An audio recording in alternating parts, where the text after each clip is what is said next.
ಯೋಜನೆಗಳನ್ನ ಕೊನೆಯಲ್ಲಿ ನಾವು ಕೊಡಬೇಕಂತೇಳಿ ಮನವಿ ಮಾಡ್ತಾ ಈಗ ದಯವಿಟ್ಟು ಗುರು ಸರ್ ಅವರು ವೇದಿಕೆಯನ್ನು ಕುರಿತು ಮಾತಾಡೋದಕ್ಕೆ ಮನವಿ ಮಾಡ್ತಾರೆ.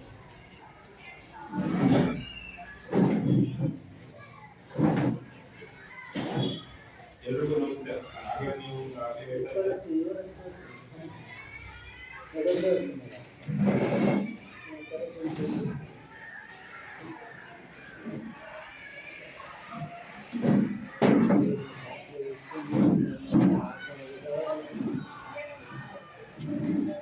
ಇವಾಗಲೇ ಸರ್ ನಾವು ಪರಿಚಯ ಮಾಡ್ಕೊಟ್ಟಿದ್ದಾರೆ. ಮಾತಾಡ್ತಾರೆ ಮತ್ತೆ ಕಂಟಿನ್ಯೂ ಮಾಡ್ತೀನಿ. ಮೇಡಮ್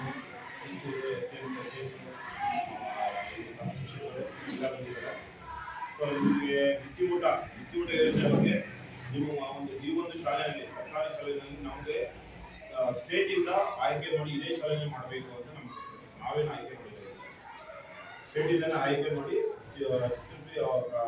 ಪ್ರೌಢಶಾಲೆ ಅಂತ ಆಯ್ಕೆ ಮಾಡಿ ಹೋಗಿದ್ದಾರೆ. ಸೊ ಅದ್ರ ಪ್ರಕಾರ ನಾವು 4 ದಿವಸ ಕಾಲ ನಮ್ಮ ಶಾಲೆಯಲ್ಲಿ ಪ್ರತಿದಿನನೂ ಬಿಸಿ ಊಟದ ಬಗ್ಗೆ ಏನೇನಿದೆ ಎಷ್ಟು ಖರ್ಚು ಮಾಡಿದ್ದಾರೆ, ಏನು ಖರ್ಚು ಮಾಡ್ತಿದ್ದಾರೆ, ಏನೇನು ಊಟ ಹಾಕ್ತಿದ್ದಾರೆ, ಪ್ರತಿದಿನ ಒಂದು ಮೆನು ಇದೆ, ಮೆನು ಚಾರ್ಟ್ ಇದೆ. ಪ್ರತಿದಿನ ಏನೇನು ಮಾಡಬೇಕು ಅಡುಗೆಗೆ ಏನೇನು ತರಕಾರಿ ಹಾಕಬೇಕು, ಏನು ಕೊಡಬೇಕು ಅನ್ನೋದೆಲ್ಲ ಪೂರ್ತಿ ಇದೆ. ಅದ್ರ ಪ್ರಕಾರ ಪ್ರತಿಯೊಂದು ರೆಕಾರ್ಡ್ಸ್ ಎಲ್ಲ ಚೆಕ್ ಮಾಡಿದ್ದೀವಿ. ರೆಕಾರ್ಡ್ಸ್ ಅಲ್ಲಿ ಮತ್ತೆ ನಿಮ್ಗೆ ನಿಮ್ಮ ಮಕ್ಕಳಿಗೆ ನಾನು ಕೆಲವೊಂದು ನಿಮ್ಮ ಕ್ವಶನ್ಸ್ ಕೇಳಿದ್ದೀನಿ, ಅದಕ್ಕೆ ಆನ್ಸರ್ ಕೊಡಬೇಕು. ಬರೀ ನಾನು ಹೇಳಿದ್ರು ನಾನು ಬಂದೇನು ನಾನೇನೋ ನೋಡಿದ್ದೀನಿ, ನಾನು ಹೇಳಿದ್ರು ಹೋಗೋದು ನನಗೆ ಅವಶ್ಯಕತೆ ಇಲ್ಲ. ನಿಮ್ಗೆ 223 ಮಕ್ಕಳಿದ್ದಾರೆ, 223 ಮಕ್ಕಳಿಗೆ ಊಟ ಹಾಕ್ತಿದ್ದಾರೆ, ಊಟ ತಿಂತಿದ್ದಾರೆ, ಹೋಗ್ತಿದ್ದಾರೆ ಅನ್ನೋದು ನಾನು ಹೇಳ್ಕೊಂಡು ಹೋಗೋದು ಹೆಸರುತ್ತಿಲ್ಲ. ಕೆಲವೊಂದು ಮಾಹಿತಿಗಳು ನಿಮ್ಗೆ ಗೊತ್ತಾಗಬೇಕು. ಏನಂತ ಹೇಳ್ಬೇಕು ಅಂದ್ರೆ ನೀವು ನಮ್ಮ ಕಡೆಯಿಂದ ನಮಗೆ ಆ ಕ್ವಶನ್ಸ್ಗೆ ಆನ್ಸರ್ ಕೊಡಬೇಕು. ಫಸ್ಟ್ ಒಂದು ಏನು ಗೊತ್ತಾ, ನಿಮ್ಮ ಮಗುಗೆ ಬೆಳಗ್ಗೆ ಏನು ಕೊಡ್ತಾರೆ ಅಂತ ಗೊತ್ತಾ?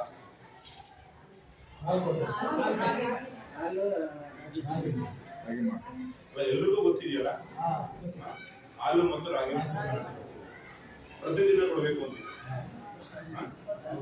ಇಲ್ಲಿ 3 ದಿನ ಹಾಲು ಕೊಡ್ತಿದ್ದಾರೆ, 3 ದಿನ ರಾಗಿ ಮಾಡ್ಕೊಡ್ತೀವಿ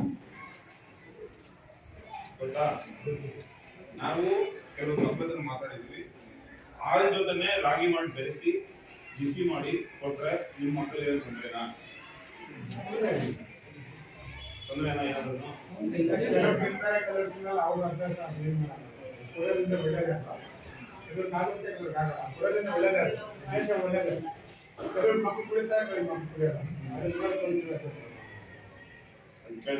ಪೇರೆಂಟ್ಸ್ ಕೇಳ್ಬೇಕಲ್ವಾ?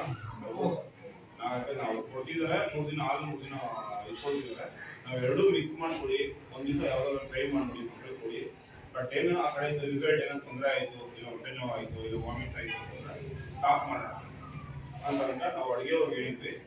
ಬಟ್ ಅದನ್ನ ನಿಮಗೂ ಒಂದ್ಸಲ ಕೇಳ್ಬಿಡೋಣ. ತಂದೆ ತಾಯಿ ಅದನ್ನ ಮತ್ತೆ ಬಂದು ಏನ್ ಮಾಡಿದ್ವಿ ಅಂತ ನನ್ನ ಮಕ್ಕಳಿಗೆ ಊಟ ಏನು ಸರಿಯಾಗಿ ಆಗ್ತಿಲ್ಲ, ಹೊರಮನೆ ಗಲಾಟೆ ಮಾಡ್ತೀರಾ.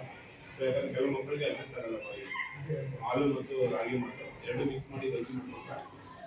ಬಟ್ ಅದು ಏನಕ್ಕೆ ಒಳ್ಳೇದು ಅಂತಂದ್ರೆ ಬೈ ಚಾನ್ಸ್ ಮಧ್ಯಾಹ್ನ ಊಟ ಮಾಡಲಿಲ್ಲ ಅಂದ್ರೂ ಅವ್ರಿಗೆ ಶಕ್ತಿ ಇರ್ತದೆ. ಯಾಕಂದ್ರೆ ರಾಗಿ ಪ್ಲಸ್ ಹಾಲು ಎರಡು ಮಿಕ್ಸ್ ಮಾಡ್ತಾರೆ, ಶಕ್ತಿ ಅವ್ರು ಊಟ ಮಾಡಿಲ್ಲ ಸಂಜೆವರೆಗೂ ಪೆಟ್ರೋಲ್ ಕೆಪಾಸಿಟಿ ಇರ್ತದೆ. ಸೊ ಅದರಿಂದ ನಾವು ಇದನ್ನು ಸಜೆಸ್ಟ್ ನಿಮ್ಮ ಕ್ವಶನ್ ಕೇಳಬೇಕಾಗಿತ್ತು. ನಿಮ್ಮ ಕಡೆಯಿಂದ ಏನು ಓಕೆನಾ, ಇಲ್ಲಾಂದ್ರೆ ಬೇಡ ಅಂದ್ರೆ ಬೇಡ ಅಷ್ಟೇ. ಉದ್ದೇಶ ಒಳ್ಳೆಯದೇ, ಅದೊಂದು ಮಕ್ಕಳಿಗೆ ಅಡ್ಜಸ್ಟ್ ಆಗುತ್ತೆ. ಅದು ನಾನು ಅದನ್ನೇ ಒಂದು ದಿವಸ ಯಾವ್ದನ್ನು ಒಂದು ಕೊಡ್ರಿ ಅಂತಂದು ನಾನು ಹೇಳಿದೆ. ಒಂದು ರಿಸಲ್ಟ್ ಏನಾಗುತ್ತೆ ತೊಂದರೆ ಏನಿಲ್ಲ ತಾನೆ. ಅದಾದ್ರೆ ನಾನು ಅದನ್ನ ಡಿಸಿಷನ್ ಮಾಡಿದ್ದೀನಿ. ತೊಂದರೆ ಆಯ್ತು ಅಂತಂದ್ರೆ ಮುಂದೆ ವಾಮಿಟ್ ಆಗೋದು ಅನ್ನೋದು ಆಯ್ತು ಅಂದ್ರೆ ಸ್ಟಾಪ್ ಮಾಡೋಣ. ಆಮೇಲೆ ರೆಗ್ಯುಲರ್ ಪ್ರತಿದಿನ ಕೊಡಬೇಕು ಅಂತಿಲ್ಲ. STMC ಅಧ್ಯಕ್ಷರಿಗೆ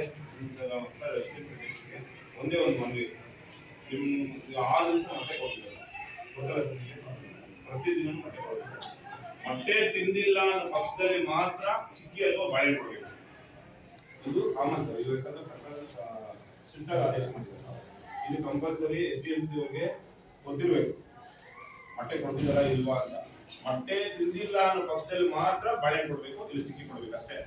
ಇಲ್ಲ ಮೊಟ್ಟೆ ಬದಲಿಗೆ ಮೊಟ್ಟೆ ಖಾಲಿ ಆಯಿತು, ಮೊಟ್ಟೆ ಕಡಿಮೆ ಆಗಿದೆ, ಅದು ಚಿಕ್ಕಿ ಕೊಡ್ತಾ ಇದ್ರಲ್ಲ ಅದನ್ನ ಇದು ಮಾಡೋದಿಲ್ಲ. ಯಾಕಂದ್ರೆ ಪ್ರತಿದಿನ ಇಂಡೆಂಟ್ ಇದೆ. ಅವರು ನಮ್ಮ ಅಡುಗೆಯವರು ತಗೊಂಡು ಹೋಗಿ ಶಾಲೆ ಎಷ್ಟಿದೆ ಸ್ಟ್ರೆಂತ್ ನೋಡ್ಕೊಂಡು ಮೊಟ್ಟೆ ಕೊಟ್ಟಿದ್ದಾರೆ. ಏನ್ ಮೇಡಮ್ ಅಲ್ವಾ? ಪ್ರತಿ ದಿನ ಅಟೆಂಡೆನ್ಸ್ ತಗೊಂತಿದ್ದಾರೆ, ಇವತ್ತು ಸಮೇತ ಕೊಡಬೇಕು.